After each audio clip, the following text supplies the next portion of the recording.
Life എന്ന പേരിൽ 5 ലക്ഷത്തിലധികം കുടുംബങ്ങൾക്കാണ് ഈ സംസ്ഥാനത്ത് അടച്ചുറപ്പുള്ള വീട് നൽകിയത്. അത് ചരിത്രത്തിൽ ആദ്യമായിട്ടാണ്. എന്നാൽ ഇനിയും ഏറെ കുടുംബങ്ങൾക്ക് അത് കിട്ടാനുണ്ട്. അപ്പൊ അതിൽ പെടുന്നവരായിട്ടുള്ള വിധവകളും പെൺകുട്ടികളുടെ അമ്മമാർ നമ്മുടെ മണ്ഡലത്തിലുള്ള എല്ലാവർക്കും വീട് നൽകുന്ന ഒരു പദ്ധതി ആവിഷ്കരിച്ചാലോ എന്ന ചിന്തയിൽ നിന്നാണ് സ്നേഹവീടിന്റെ പുതിയ ഘട്ടം തുടങ്ങുന്നത്. അത് ഉൾപ്പെടെ ഇപ്പോൾ 14 വീട് നമ്മൾ കല്ലിട്ട് കഴിഞ്ഞു.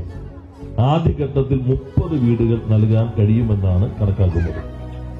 സുമനസ്സുകളുടെ സഹായം കൊണ്ടാണ് ഈ നിർമ്മാണ പദ്ധതി. ഇതിന്റെ നിർവഹണം എങ്ങനെയാണെന്ന് വെച്ചാൽ, സ്പോൺസർ ചെയ്യുന്നയാൾ രാജഗിരി ഔട്ട്റീച്ച് എന്ന് പറയുന്ന NGO സംവിധാനമുണ്ട്. അവര് CSR എല്ലാം വാങ്ങാൻ രജിസ്റ്റർ ചെയ്യപ്പെട്ട സംഘടനയാണ്. അവർക്കാണ് ഫണ്ട് കൊടുക്കുക. വേറെ ആരും, പഞ്ചായത്തോ ആരും ഈ ഫണ്ടിൽ തൊടുന്നില്ല.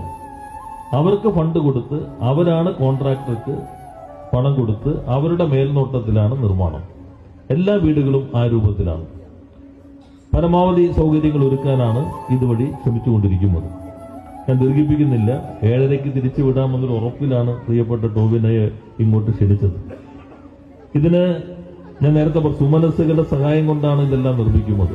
ഈ വീടിന്റെ നിർമ്മാണത്തിന് ആവശ്യമായിട്ടുള്ള ഫണ്ട് നൽകിയത് സുക്കമിയാണ്. അവർ മറ്റ് വീടുകൾക്കും നൽകുന്നുണ്ട്.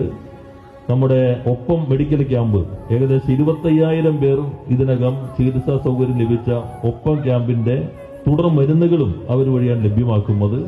അപ്പൊ അതിന് എല്ലാവിധത്തിലും സഹായം നൽകുന്ന സുക്കമിയുടെ സജി മാത്യുവിനെ ഈ സന്ദർഭത്തിൽ ഈ നാടിനു വേണ്ടി ഞാൻ പ്രത്യേകം നന്ദി രേഖപ്പെടുത്തുകയാണ്. ഇനിയും ഏറെ ചെയ്യാൻ കഴിയട്ടെ എന്ന് ആശംസിക്കുകയും ചെയ്യുന്നു.